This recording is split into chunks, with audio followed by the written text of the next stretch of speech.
Anyway, may bagong parangal na naman na natanggap si Diwata ng World Class Excellence Awards Japan. Maaaring isipin natin na never heard or hindi natin kilala itong award-giving body na ito. Siguro yung iba iisipin na parang pang-barangay lang ito na award. Para sa akin, whether kilala man ito or hindi siya gaanong kilala or maliit lang ito na award-giving body, an award is still an award. Ang mabigyan ng parangal ay hindi basta-basta. Kumbaga lalong-lalo na sa larangan na kung saan binigyan nila si Diwata ng parangal bilang Social Media Phenomenon of the Year. Alam natin sa panahon ngayon, napakaraming social media influencers. At ang mapili ka bilang awardee ay isang napakalaking honor na. Kaya para sa akin, wala ito. Kung sikat man o hindi, yung magbibigay ng award.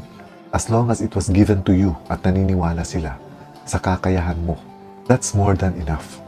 At hindi rin natin masasabing basta-basta itong award-giving body na ito dahil